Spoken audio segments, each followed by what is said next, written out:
목사님 제가 평소에 항상 존경하는 그런 귀한 우리 한국교회의 아주 귀한 원로 목사님이시죠. 우리 영락교회 또 담임 목사님을 역임하셨고 또 갈보리교회 또 원로 목사님으로 계시고 너무 귀한 한국교회 귀한 믿음의 씨를 뿌려주신 귀한 우리 선배 우리 신앙인이시자 또 우리 교회 지도자이십니다.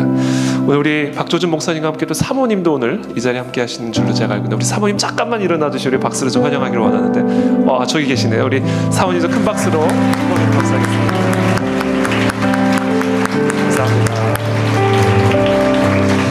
네, 우리 박조준 목사님 나오시기 전에 우리 말씀 봉독 같이 하도록 하겠습니다. 우리 요한복음 14장 25절부터 31절까지 말씀입니다.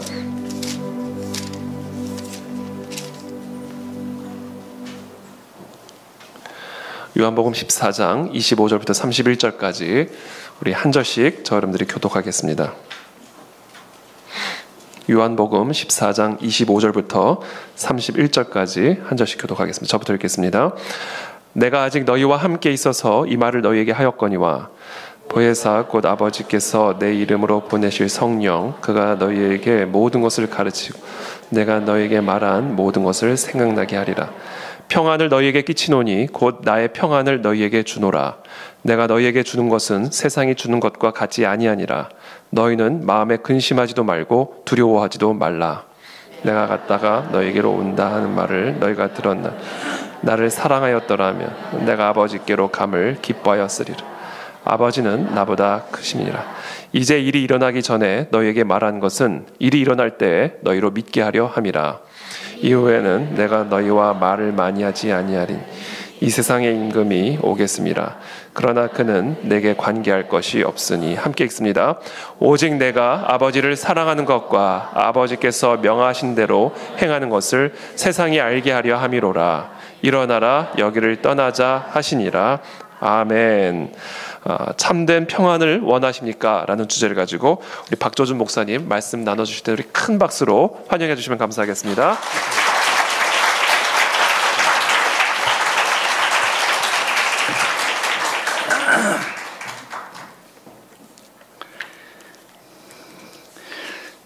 오늘 읽을 말씀은 예수님이 십자가를 앞에 놓고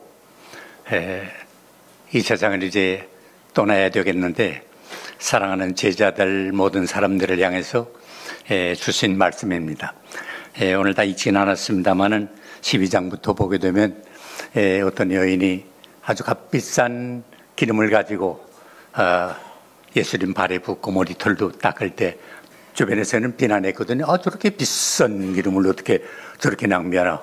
값을 따지면 1년 동안 노동해서 벌 수 있는 그런 돈인데 이렇게 낭비하냐. 그때 예수님은 그렇지 않다. 내 장례식을 위해서 준비하는 거다 라고 말씀했습니다. 그러면서 제자들을 향해서는 제자들의 발을 씻겨주시면서 내가 세상에 온 것은 대접을 받기 위해서 온 것 아니고 봉사하기 위해서, 섬기기 위해서 왔다. 내가 선생이지만은 너희 발 씻지 않았느냐. 그러니까 너희도 서로 발을 씻으라. 이렇게 교훈을 해 주셨습니다. 그러면서 이제 예수님이 제 세상을 앞으로 떠나게 될 것을 미리 내다보면서 말씀하니까 참 자연히 마음속에 불안이 있을 거 아니에요. 우리 선생님 의지하고 살았는데 그분이 떠나면 우리는 어떡하나. 그때 예수님 말씀은 너희는 마음에 근심하지 마라. 하나님을 믿으니 또 나를 믿으라. 내 아버지 집에는 고할 것이 많으니 그렇지 않으면 너희에게 일렀을 거다 라고 말씀하시면서 불안해하는 제자들을 향하여 오늘 주신 말씀 그대로 내가 평안을 너희에게 끼치노니 곧 나의 평안을 너희에게 주노라. 내가 너희에게 주는 평안은 세상이 주는 것 같지 아니하니라. 너희는 마음에 근심하지도 말고 두려워하지도 말라 라고 말씀하셨습니다. 평안. 특별히 여러분 아시다시피 지정학적으로 볼 때 유대 나라는 강국 가운데 끼어있는 나라 아니에요. 블레셋을 위시해서 강한 나라들이 있기 때문에 언제 어떤 일을 당할지 모르고 지금도 여러분 아시다시피 이스라엘 나라가 평안이 없잖아요. 팔레스타인하고 계속 싸우고 이제 그러잖아요. 그래서 그분들은 인사할 때 뭐라고 인사했어요? 여러분 아시죠? 뭐라고 인사했어요? 샬롬. 샬롬이 뭐예요? 평안. 아까 우리 인사 좀 한 번 더 합시다. 우리 히브리 말로 한 번 인사해, 우리도. 예? 다 옆에 분, 앞에 분, 뒤에 분과 더불어 이 고난주간 첫날을 맞이해서 평안. 다 같이 샬롬으로 인사합시다. 샬롬, 샬롬. 예. 여러분 마음속에, 여러분 가정 위에, 이 진리교회 위에, 이 나라 위에, 세계 위에 샬롬, 평안이 임하시기를 바랍니다. 평안처럼 좋은 게 없습니다. 우리 한국 사람도 그렇잖아요.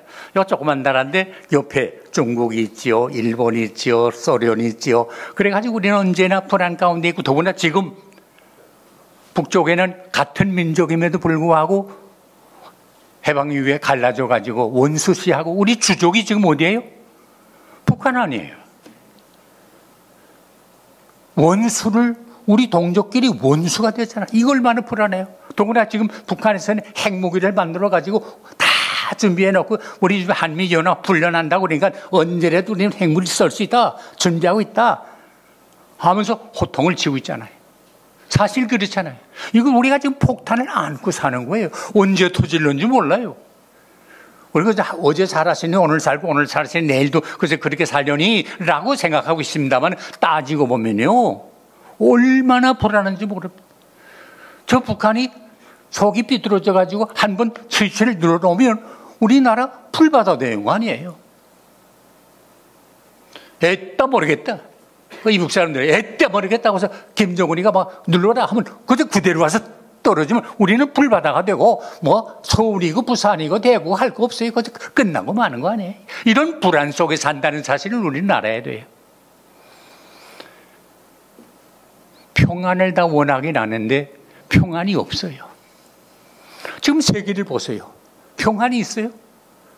러시아와 지금 우크라이나가 싸우는데 1년이 넘지 않았어요? 저기도 지금 핵무기를 저장해 놓고 있잖아요. 필요할 때는 쓰겠다. 이런 불안이에요. 유엔이 왜 생겼어요? 세계를 평화롭게 하야 될 것 같다. 그래서 의논하고 연구하고 토론하고 결정하고 하는 거 아니에요. 전에 20세기의 유명한 신학자 가운데 한 사람이 칼 발트라고 하는 사람이 있었는데, 그분이 유엔 총회에 가서 한번 강연할 수 있는 기회가 있었다고 그래요. 그때 그 칼 발트 그 강연이, 여러분은 세계 각국을 다 대표해 가지고 와서 유엔에서 세계 평화를 위해서 의논하고 연구하고 토론하고 결정하고 다 합니다. 그러나 대단히 미안한 말씀이지만 사실인데, 여러분 아무리 의논해 보시고 아무리 연구해 보시고 아무리 결정해 보세요, 세계 평화는 오지 않습니다. 언제 오나? 예수님이 다시 오실 때 세계는 평안해질 겁니다. 그거를 말이라고 생각해요. 여러분 유엔에서 지금 뭐 결정한다고 해서 어떻게 해요? 우크라이나와 러시아가 싸우는데 어떻게 해요? 그래서 그러면 안 된다, 안 된다만 해야지. 어떻게 할 도리가 없잖아요. 세계가 불안한 건 말할 거 없고, 우리나라가 불안한 건 말할 거 없고, 지금 우리 사는 이 한국 서울만 해도요, 이 사실은 얼마나 불안해. 강도가 생기지요. 뭐 별의별 죄가 많이 생기잖아요. 얼마나 불안했으면 우리 한국이 지금 OECD 가운데 자살률이 최고 아니에요. 이거 부끄럽잖아요. 편안하면 죽겠어요? 오죽하면 죽겠어요? 불안과 공포 속에 사는 게 우리입니다. 그러므로 우리를 향하여 주님 주신 말씀이 평안을 너희에게 끼친다. 내가 너희에게 주는 평안은 세상이 주는 것 같지 아니하니라. 평안. 그러면 여기 두 가지 평안이 있어요. 세상이 주는 평안, 다른 하나는 주님이 주시는 평안. 세상이 주는 평안은 어떤 평안이에요? 환경과 조건이 주는 평안이에요. 우리 다 평안하기를 원하죠. 평안히 살기를 원하죠. 그럼 어떻게 하면 편안히 사나? 더구나 자본주의 사회에서 하는 말이 뭐예요? 뭐니 해도 머니다. 돈 있으면 된다. 그래서 다 돈 없으니까 가난하니까 이 모양 고생하지. 돈만 넉넉히 보아라. 편안히 살 수 있지 않느냐. 그러면 여러분, 돈 많으면 편안하세요? 예전에 어떤 뉴스를 보니까요, 한국의 최고의 재벌이라고 하는 소위 삼성, 솔직히 말해도 삼성그룹의 회장님 사시는 댁을 그 이태원인가 어디 그 사시는데 그 사진을 찍은 게 나오더라고요. 그 돈 많은 사람들 아니에요. 뭐 한국에서 첫째 가는 재벌인데 그분들이 어디 사나, 주로 어디를 사나? 지하실에 살더라고요. 그 왜 지하실에 사나? 위에서 살려면 자꾸 밖에서 사진 찍고 복잡하고 그러니까 아야 지하실에서 사는 거 사진 못 찍게 하고 그저 그러라고 지하실에서 산다. 뭐 우리 그 지금 지하실에서 예배드립니다만 여기 여러분 지하실에 사시는 분 여기 계세요? 그래도 편안한 줄 믿으시기 바랍니다. 돈은요 많으면 많투세 불안합니다. 이상합니다. 편안할 것 같죠? 돈 많은 사업가 한 대 가서 물어보세요. 저건 돈 많은 거 가지고 몇 조 가지고 사업하니까 뭐 걱정 없죠. 말씀마셔. 난 돈 때문에 미칠 지경입니다. 많으면 많투세 불안한 게 세상 평안입니다. 평안이 없습니다. 만족이 없습니다. 나 오늘 권사님의 간증을 들었는데요. 돈 좀 있고 그러니까 뭐 먹고 싶으면 먹고 갖고 싶으면 갖고 옷도 좀 소위 말하는 명품 그 명품이 있대요. 한 벌에 뭐 어떤 거는 뭐 몇백만 원, 어떤 건 1,000만 원 하는 게 있다고 그래요. 어떤 건 몇천만 원 하는 것도 있대요. 그런데 그 입고 싶은 거 다 입어봤는데 만족이 없대요. 평안이 없대요. 다이아몬드 반지 아주 몇 카로 쓴다는지 모르겠지만 아이가 큰 반지 1억 2천 주고 샀대요. 그런데 쓰다 보니까 이렇게 마음에 안 들고 그래서 다시 파니까 2천만 원밖에 안 주고 갔더래. 1억이 미쳤대요.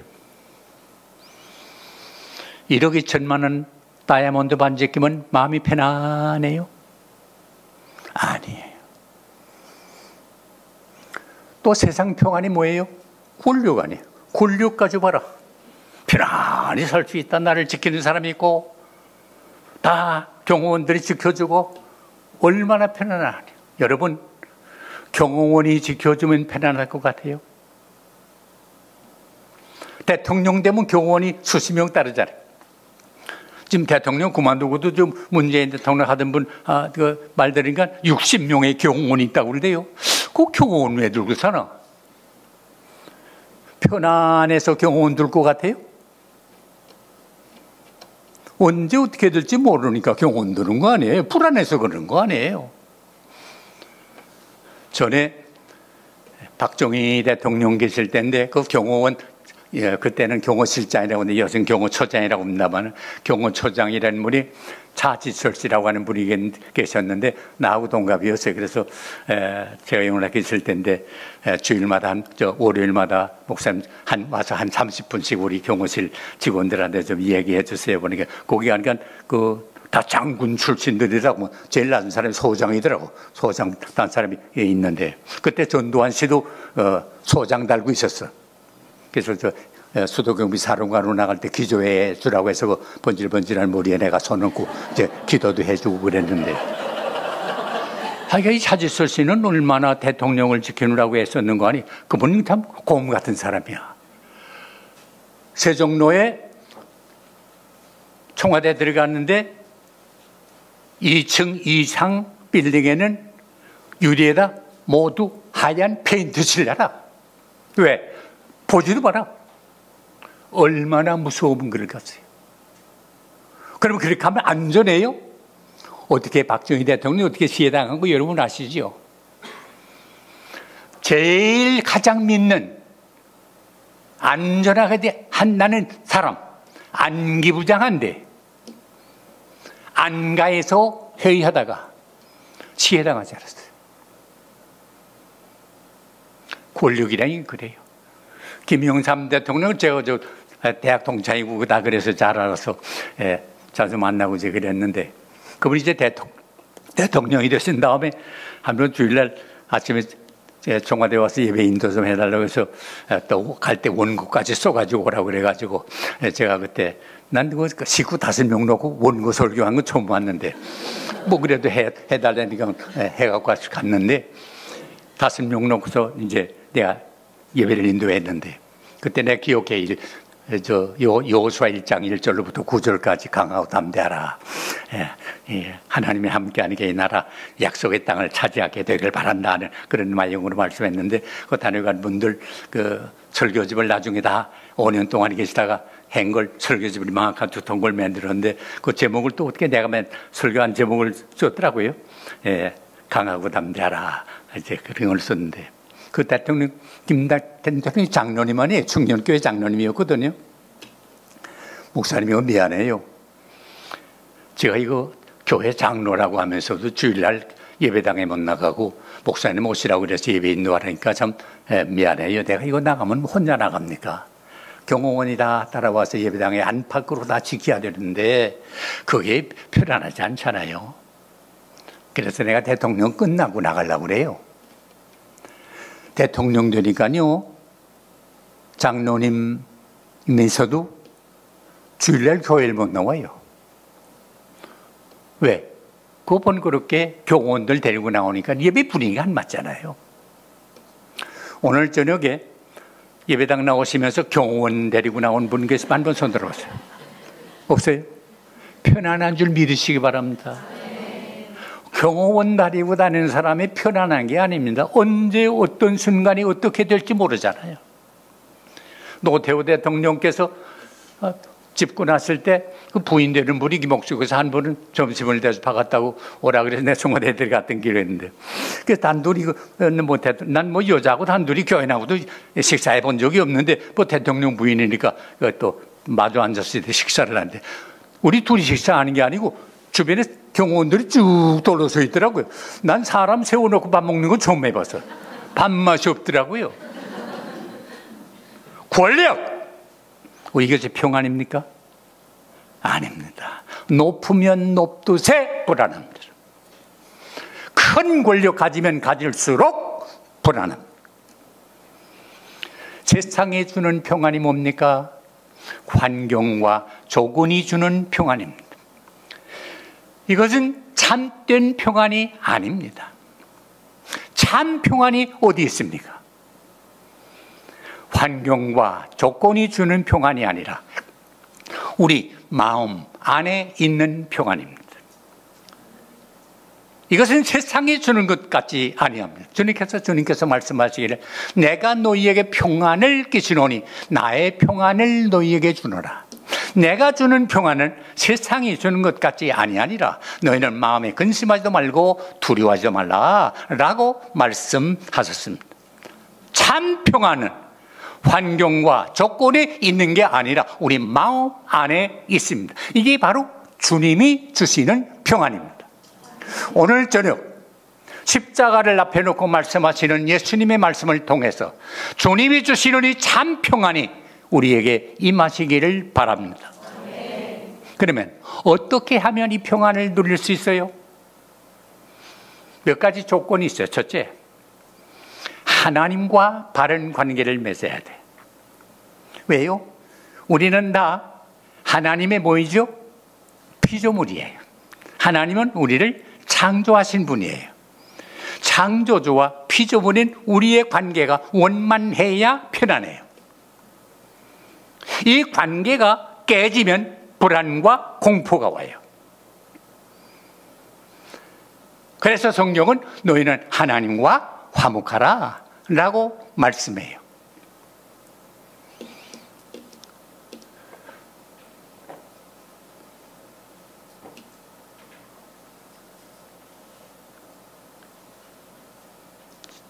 잠언이 18장 1절에 보면 악인은 쫓아오는 사람이 없어도 도망간다 그랬어요.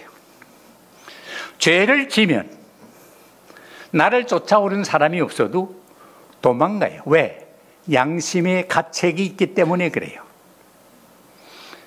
하나님과 우리와의 관계가 원만치 못한 이유가 뭐예요? 단 한 가지입니다. 죄는 하나님과 우리와의 관계를 완전히 파괴시켜. 그래서 칼빈 선생은 범죄한 우리의 심령이 어떻게 됐냐? 깨진 거울처럼 됐다. 브로큰 밀러. 여러분, 바삭바삭 깨진 얼굴로 우리 얼굴을 볼 수 있어요? 볼 수 없어요. 그처럼 하나님의 형상을 찾아볼 수 없게 실이 되어버리고 말았다. 그래서 우리는 완전 토탈 디브레비티라는 말 썼는데 완전 타락했다. 인간의 조상 아담과 하와가 하나님이 만든 에덴 동산에서 살게 됐는데 창세기 3장에 보면 하나님이 에덴 동산을 만들어 놓고 달마다 계절마다 열리는 과일을 다 만들어 놓고 너희는 이것을 따먹고 영생하라. 생명나무 과일을 다 만들어 놨어요. 그리고 가운데 있는 저 나무, 선악을 알게 하는 나무인데 저 나무 열매는 절대로 따먹지 마라. 먹는 날에는 정령 죽을 거다. 아담이 어디 가고 하와 혼자 있는데 그 간교하기 이를 데 없는 뱀 마귀가 나타났어요. 하와를 향해 말을 걸어요. 야, 너 이거 다 먹지 말라고 그러더냐? 아니, 다 먹어도 괜찮은데 저 가운데 있는 저 나무 열매는 먹지도 말고 만지지도 말고 먹는 날에는 죽을까 하노라 라고 대답했어요. 여기서 요 스마트한 이 마귀는 마귀야 우리 얼마나 좋은지 모르잖아요. 딱 해줘. 요 여자한테는 문제가 있구나. 여러분, 마귀가요 보통 우리처럼 생각하면 안 됩니다. 요새 소위 우리 IQ라는 걸 말하잖아요. 지능지수 말하는데 보통 우리 지능지수 130이나 150 되면 그 수지 아니에요. 근데 마귀의 IQ는 얼마인지 아세요, 여러분? 내가 어떤 책을 보니까 마귀의 IQ는 단위가 달라요. 1000이래. 그러니까 우리 머리로 싸워서 이긴다는 건 어림도 없습니다. 예수님이 계시기 때문에 마귀 이길 수 있죠. 우리 힘으로, 내 지식으로, 내 경험으로, 내 열심으로 절대로 이길 수가 없습니다. 이 마귀가 이 여자의 말을 통해서 딱 잡은 게 몇 가지 있어요. 첫째는 이 여자는 불만이 있어요. 네, 다 먹어도 되는데 저건 먹지 말라고 그러나? 왜 먹지 말래나? 마음이 섭섭해. 저거까지도 먹어야 되지. 불만이 있어요. 또 불신이 있어요. 무슨? 하나님은 너 먹는 날엔 반드시 정령 죽는다 그랬거든요. 근데 이 여자는 뭘 했어요? 먹으면 죽을까 하노라 한다 그래. 이게 완전히 다른 말이에요. 죽을까 하노라 한다는 말은 죽을 수도 있고 안 죽을 수도 있다 하는 말. 함경도 사투리로 말하면 죽을 똥 말똥하다 그 말이에요. 이걸 마귀는 딱 캐청해요. 오호, 이 여자에게는 불만이 있고 불신이 있구나. 그렇습니다. 불만과 불신이 있는 반드시 시험이 옵니다. 야, 그게 아니야. 너 먹어봐. 그거 먹으면 하나님처럼 돼. 그 말 듣고 나니까 이 여자 어땠어요? 그 말 보니까 먹음직하고 보암직하고 지혜롭게 할맘직한데 목에서 침이 질질질 도는데 먹게끔 맺는 거예요. 여러분 분명히 들으세요. 하나님이 우리에게 주신 선물 가운데 큰 선물이 하나가 있는데 소위 자유의지, 프리윌. 여기 인격이에요. 우린 기계가 아니에요. 하나님의 말씀이지만은 그대로 따라 할 수도 있고 싫으면 안 할 수도 있어요. 단 안 하면 거기에 대한 책임은 내가 져야 돼요. 책임을 안 지면 그건 인격이 아니에요. 인격은 책임적 존재예요. 책임 못 지는 사람은 그건 인격자가 아니에요. 특별히 지도자는요, 말하면 말한 데 대한 책임을 져야 돼요. 어떤 사람 말해놓고 그건 언제 말했나? 나 상관 안 한다고 상관이 달라졌으니까 난 그건 관계없다 하는 사람인데 솔직히 말하면 그런 사람은요 지도자 자격이 없습니다. 말했으면 말하는 데한 책임을 지. 이게 인격이에요. 만일에 마귀가 선악과를 미리 따가지고 조금 미안한 표현이지만 용서하세요. 야 이년 입 벌려 이거 먹어. 여자가 이걸 먹을까요? 혀를 깨물고도 안 먹습니다. 먹기 싫이 만들어 놓으니까 먹음직하고 보암직하고 지혜롭게 함직하니까 목에서 침이 절절절절 도는데 안 먹고는 못 견디기 싫어서 다 먹지 않았어요. 다 먹였어요? 아니, 다 먹었어요. 내가 한 거예요. 마귀가 강제한 거 아니에요. 제가 다 자기 우지로 따먹은 거예요. 먹고 나니까 정말 하나님처럼 됐어요.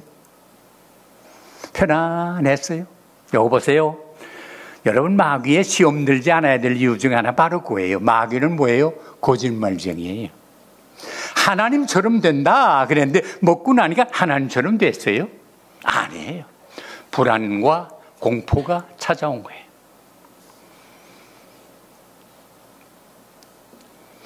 죄 지은 사람에게는 양심의 가책을 받기 때문에 불안과 공포가 찾아와요. 그런데 마침 어떤 분이 이 얘기를 전개했는데 아담이 어디에 갔다가 터벌터벌 들어왔어요. 했더니 그거 지어낸 이 얘기예요. 여보, 왜? 당신 나 사랑하지? 사랑하지. 정말 사랑하지? 아니, 내가 당신밖에 세상에 여자라고 당신밖에 더 있어. 그럼 나 위해서 뭐라든지 할 수 있어. 또 남자들에게도 호풍 있잖아요. 내가 당신 위해서 죽으려면 죽을시다. 요거 드세요. 선악과를 내놓은 거예요. 했더니 아담이 얼굴에 파랗게 찔리면서 발발발발 떨면서 이게 무슨 일이요? 그거 먹으면 당장 죽는다고 그러지 않아서 이게 무슨 일이요? 여보, 당신 나 사랑한다는 말 거짓말이지. 난 먹었어요. 나 이제 죽을 거야.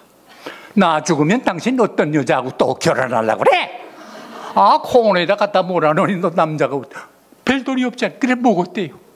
먹고 나니까 꼭 같이 두려움이 생긴 거네. 그게 성경에 보세요. 어디 숨었어요? 나무 뒤에 숨었다 그래. 여러분 제가 여기 숨는 게 이게 숨는 거예요? 죄 집은 그래요. 그리고 또 전에 안 보이던 게 보여가지고 성경에 보니까 무화과나무 잎을 따서 앞을 가렸대. 전 요새 날씨가 더워서 27도까지 올라갑니다만 그 더운 낮인데 무화과나무를 잎을 가리고 어디 가게 되면 그럼 몇 시간이나 갈 것 같아요? 불 끄다 가면 말라버리고 불 끄다 하면 말라버리고. 죄 지면 그렇게 사람이 어리석어져요. 그래서 나중에 하나님이 아담과 하와를 불렀어요.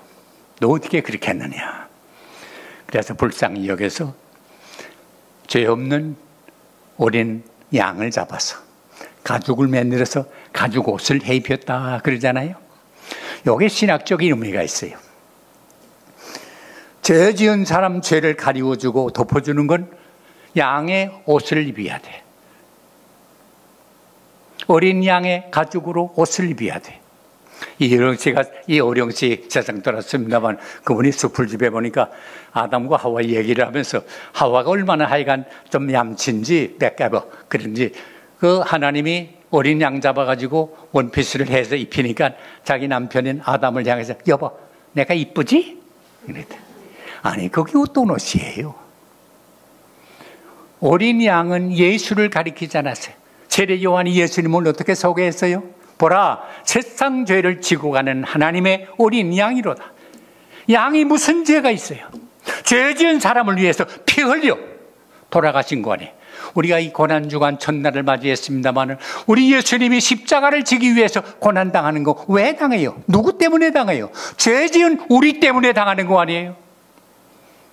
그러므로 우리가 아무리 큰 죄, 아무리 더러운 죄, 아무리 무서운 죄를 범했다고 할지라도 주님 내가 이런 죄를 지었습니다 라고 자백하면 하나님은 미쁘시고 우러우셔서 우리의 모든 죄를 사하시되 동이 소에서 먼 것처럼 완전히 옮기시고 기억도 안 한다 그랬어요. 그래요. 죄는 용서함 받을 때 자유함을 얻어요. 아마 여러분 이런 이야기를 들으셨을 줄 압니다만 미국의 그 교과서, 어린아이들 교과서 가운데 그런 이야기가 있어요. 도시에 사는 그 메리라고 하는 누나하고 존이라는 남동생이 있었는데 삼촌이 크리스마스 선물로 고무총을 하나 선물을 준 거예요. 그러니까 조금이 고무총을 사용하고 싶지만 도시에서 어떻게 요요변을 저도 여기서 여러분 빌딩 만데 고무총 줄 수 있어요? 전선줄에 앉았다고 새 쏠 수 있어요? 남의 유리 깨뜨리면 배상비가 돌아가잖아요.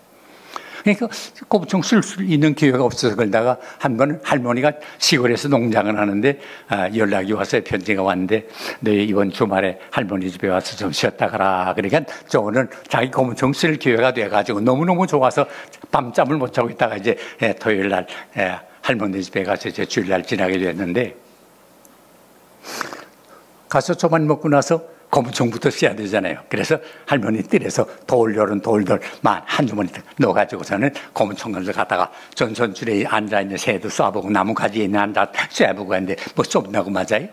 하루 종일 다 주머니에 있는 돌 다 쓸 때까지 한 마리도 쏘지 못하고 그냥 들어오는데 할머니가 애지중지하는 오리 한 마리가 그 한 마리밖에 없는데 그 오리 한 마리가 뒤뚱뒤뚱 하면서 이제 걸어 나온 거죠. 장난삼아 그 대가리 조준해가지고 쏘는데 하루 종일 안 맞던 새가 할머니 오리를 쏘는데 직통 돌이 맞아가지고 픽 하더니 오리가 그대로 쓰러져 죽은 거예요. 맞은 것까지는 좋은데 할머니 한 마리밖에 없는 오리를 죽이는 왔으니 어떻게 해요? 겁이 나가지고 어떡하나 하다 두리번 보니까 사람은 안 보이니까 이제 나무 밑에 가서 구멍을 파고서는 거기다 오리를 집어넣고 흙을 넣고 또 자연스럽게 한다고 나무 잎 떨어진 거 다 덮어놓고서는 또 사방을 보니까 한 사람도 보는 사람이 없어. 그래서 안도에 숨을 내쉬고 이제 집에 들어와 저녁을 먹게 되는데 저녁이 맥혀요. 할머니가 이놈 하는 것 같기도 하고 누나가 고자질하는 것 같기도 하고 밥을 제대로 못 먹었어요. 그러니까 할머니가 걱정스러워서 너 어떻게 낮에는 점심 잘 먹더니 어떻게 저녁을 이렇게 잘 못 먹니? 많이 먹었어요. 그렇죠. 그런 대로 하고 지났어요. 그리고 잘라고 자는데 잠이 옵니까? 누나가 올라 할머니한테 가서 고자질하는 것 같기도 하고 또 할머니가 내려와서 너무 많은 것 같기도 하고 밤새 잠을 못 잤어요. 그래서 나중에 결단을 내렸어요. 할 수 없다. 할머니한테 가서 그 사실 찍고 해가지고 매를 맞던지 내쫓기던지 할 수밖에 없다 해서 새벽 일찍이 잠은 한 잠 못 자고 2층에서 주무신 할머니 방에서 올라갔더니 벌써 할머니는 일찍 일어나가지고 침대에 기대가지고 새벽에 기도를 하고 있어. 그래서 할머니 하고서 노크를 냈어. 누구네? 그래서 존이에요. 들어오나? 그래서 들어가는데 할머니 보니까 막 울음이 나가지고 할머니 하고서 막 할머니를 껴안고서 울었어요. 울지 마. 왜 울어? 울지 마. 할머니 내가 잘못했어요. 할머니 오리를 내가 죽였어요. 그때 할머니가 존 걱정하지 마라. 내가 사실은 어제 오후에 청소하다가 문 열어놓고 있어서 청소하다가 내가 내 오리 쏴 죽이는 거 다 보고 나무 밑에 가리 우는 거 다 보았어. 너 저녁 못 먹는 이유도 내가 다 알고 있었어. 그래서 내가 아침에 새벽에 일어나서 우리 존이 회개하고 돌아오게 해달라고 기도하던 중이다. 내가 돌아왔으니 됐다. 오리 하나 문제가 아니다. 다 용서하마. 얼마나 좋아. 그 전날만 해도 저녁 먹는데 저녁 먹고 나니까 누나가 존, 너 설거지를 좀 할까? 설거지래. 뭐 여자가 하는 거지 남자가 하나? 그랬더니 와서 너 할머니 오리 죽인 거 어떻게 했지? 내가 고자질해. 그리고 엄청 못하고 설거지까지 다 했었어요. 근데 그래 아니라 다를까 아침 먹었는데 누나가 또 불러. 존 그릇 좀 닦을까? 그래. 그래 누나가 닦여야지. 와서 말해. 너 할머니 오리 죽인 거 어떻게 했지? 마음대로 해. 그 전날은 고개 메어가지고 꼼짝 못하고 설거지를 다 했는데 죄 용서함 받고 나니까 담대하 자랐어요. 그래서 성경에 보면 죄의 용서함을 받게 되면 하늘로부터 유쾌하게 되는 날이 임한다 그랬어요. 여러분 이 고난 주간에 할 일이 뭡니까? 우리가 하나님 앞에 잘못된 것 있으면 다 용서받으셔야 합니다.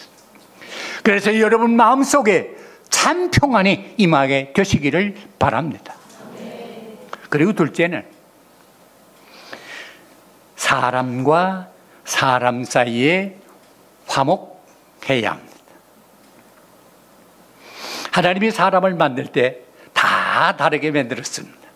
여기 앉아 계신 분, 목사님을 위시해서 여러분 같이 생긴 사람이 있어요? 다 다릅니다. 사람만 다른 게 아니고요, 이 세상에 있는 모든 게 다 다릅니다. 눈송이 한 송이도 따지고 보면 똑같은 눈송이가 없대요. 바닷가에 있는 모래알 다 같아 보이지만 엄격히 따지면 세상에 있는 모래알도 똑같은 모래알이 하나도 없대. 다 달라. 이게 하나님의 조화예요. 다르지만 아름답게 조화를 이룬 거예요. 색깔은 조화를 이루어야 돼요. 무지개를 보세요. 몇 가지 색깔이요? 7가지 색깔. 빨주, 노, 초, 파, 남, 복. 7가지 색깔이 있으니까 무지개가 여기서는 뭐 보이지 않습니다만 얼마나 아름다워요. 만일에 이 무지개가 새빨갛다 해보세요. 그 볼만 있어요. 노랗다 해보세요. 징그러울 거예요. 그러나 요 7가지 색깔이 조화를 이루니까 그렇게 아름답다. 조화. 음은 뭐예요? 화음. 화. 도, 레, 미, 파, 솔, 라, 시.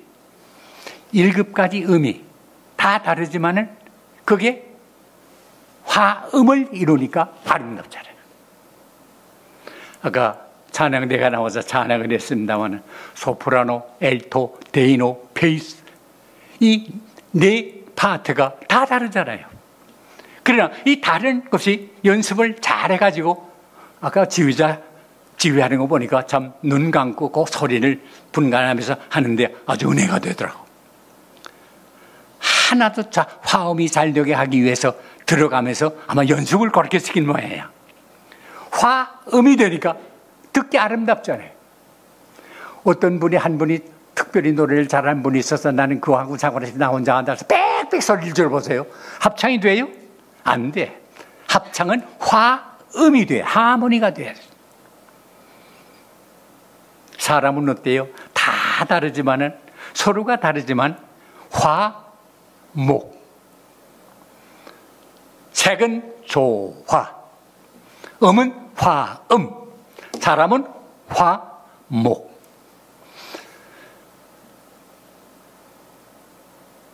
그 안에 진리교회가 7년 동안 이렇게 많은 성장을 가져온 거 얼마나 감사한지 몰라요. 우리 목사님이 영도하에 이렇게 교회가 하나가 되고 많은 젊은 분들이 모여서 이렇게 힘차게 신앙생활하는 거 보니까 얼마나 감사한지 몰라요.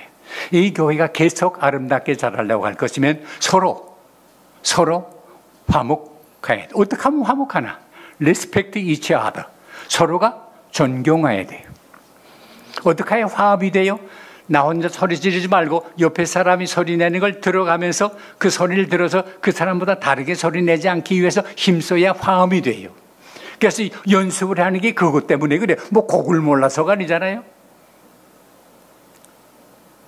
목사님이 집사님을 사랑하고 집사님이 목사님을 존경하고 서로 이렇게 하는 가운데 어떤 때는 생각이 좀 다를 수가 있잖아요. 그러나 목사님이 이렇게 하는 데는 기도하시고 계획하시고 알아보시고 연구하시고 해서 하는 건데 그분 방면의 전문가인데 그분이 했을 때 내 생각은 조금 안 맞는 것 같지만 그분이 뜻이 같지 하고 따라가면 이렇게 되는 거 아니에요. 똑같다는 건 있을 수가 없어요. 그리고 빌립보 4장에 보게 되면 2절에 그랬어요. 주 안에서 한 마음을 품으라 그랬는데 그 영어 번역을 보면 재밌어요. To live in harmony in the Lord라고 그랬어요. 하모니. 성도들끼리 화목해야 돼요. 요게 중요해요. 화목 안 하면 아무 의미가 없어요. 여러분 혹 싸우는 교회 봤어요? 서로 싸우는 교회.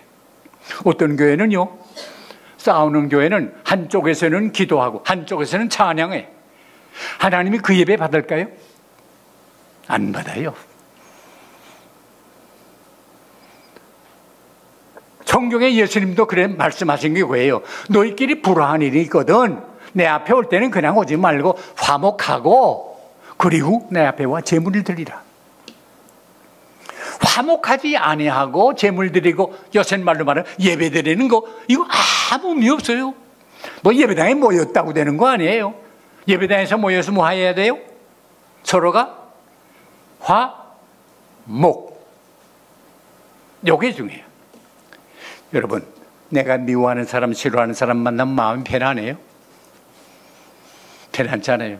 내가 아는 분은요, 자기가 미워하는 사람 만났는데, 길에서 만났는데, 그 만난 순간에 혈압이 탁 올라가가지고 그 자리에서 쓰러져 갔어요.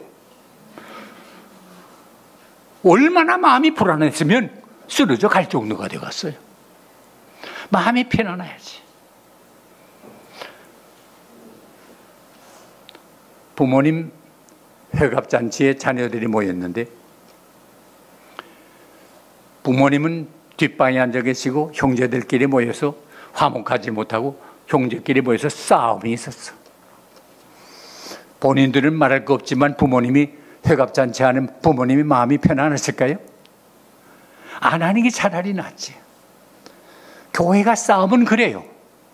하나님께 예배한다고 해서 한쪽에서 기도하고 한쪽에서 찬양하면 그건 예배가 아니고 하나님을 기쁘시게 하는 게 아니에요. 하나님이 제일 원하시는 게 뭐예요? 성도가 서로 화목하는 거예요. 그러기 시편 130편에 뭐랬어요? 형제가 연합하여 동거함이 어찌 그리 아름답고 선한고. 세상에 가장 아름다운 게 뭐예요? 형제가 연합하여 동거하는 거예요. 난 우리 아는 사람들 가운데도 형제 화목하는 사람들을 볼 때 그렇게 부럽고 좋을 수가 없어요. 야, 참 사람 사는 게 저거지. 그러나 어떤 집은 그렇지 못해요. 원수시해요.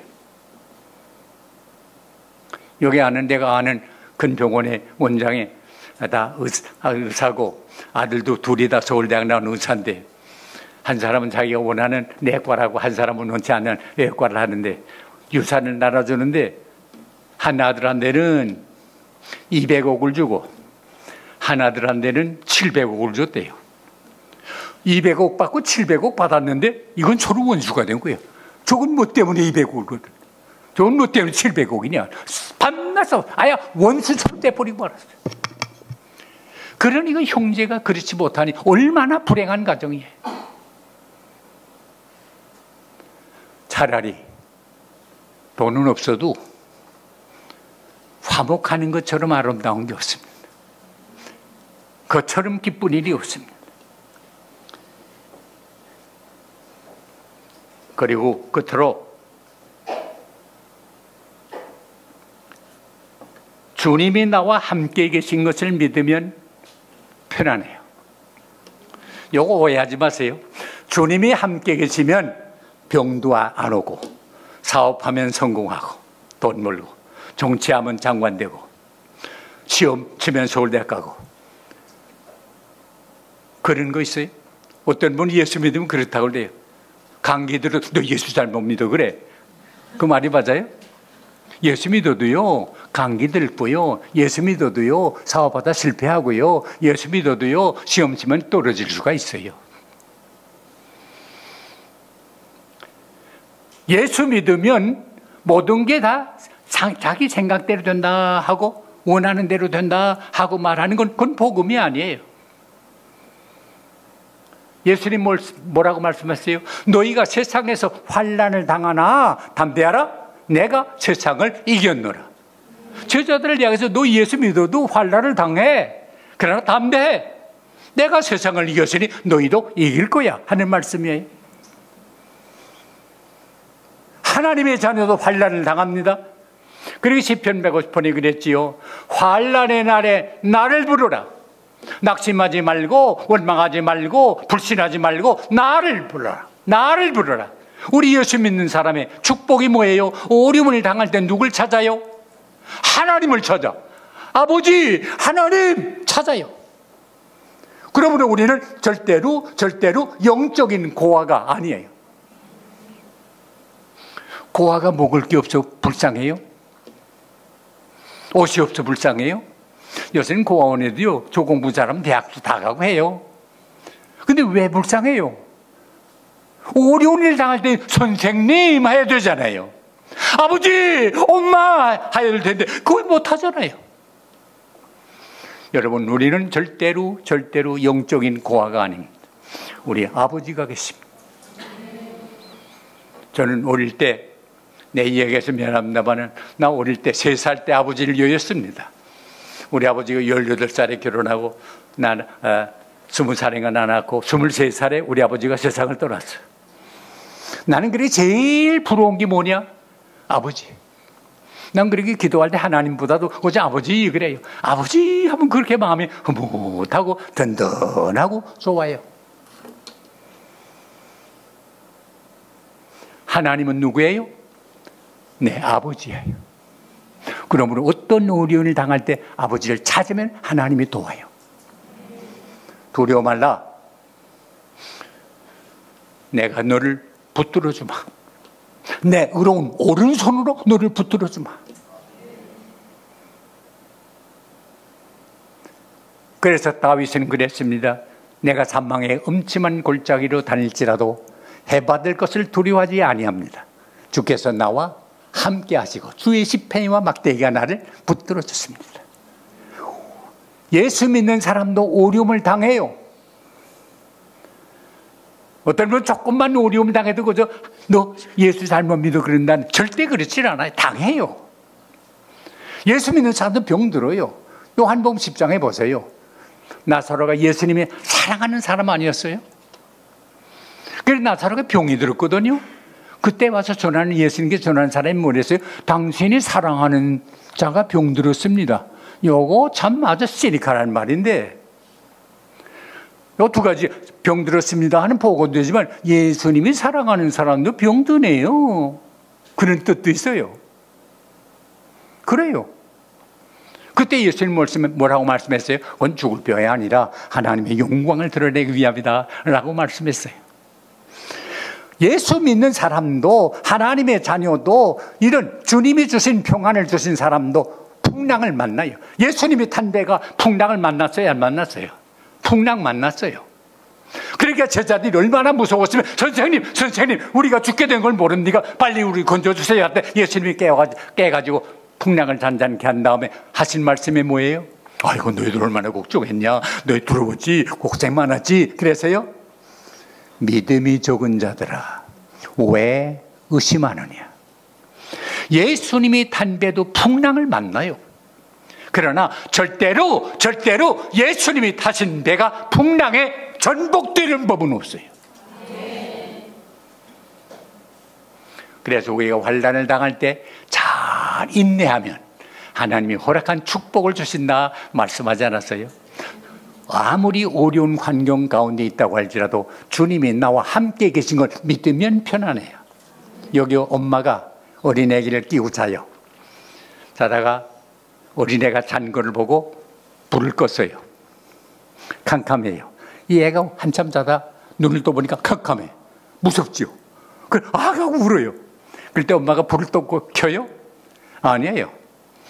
캄캄한 자리에 있지만 애기 가슴을 똑똑 두드리면서 엄마 여기 있다, 엄마 여기 있다 하고 가슴 두드려주면 애기는 엄마가 옆에 계신 걸 느끼는 순간에 울던 울음을 그치고 고요히 편안하게 잠을 잘 수가 있어요. 사망의 음침한 골짜기로 다닐지라도 주님이 우리와 함께 계신 것을 믿을 때 참 평안이 임하게 됩니다. 바울은 감옥에 있으면서도 세상에 주는 평안 같지 아니한 참 평안을 누렸어요. 그의 평안은 누구도 빼앗아갈 수가 없는 참 평안이었어요.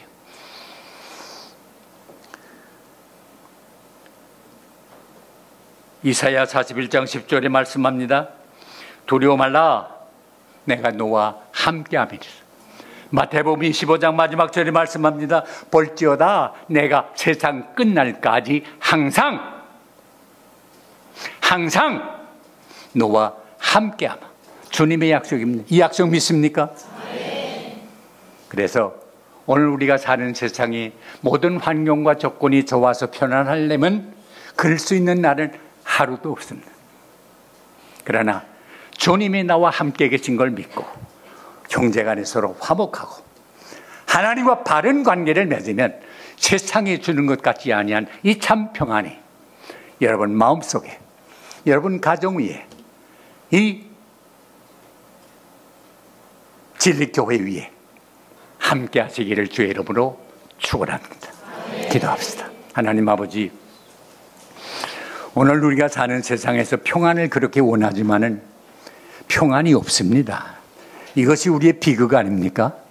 그런데 오늘 고난주간 첫날을 맞이해서 불안에 떨고 있는 저희들 향해서 내가 너희에게 참 평안을 주는데 내가 주는 평안은 세상에 주는 것 같지 아니하니까 너희는 마음에 근심하지도 말고 불안해하지도 말고 염려하지도 말라 말씀하시니 감사합니다.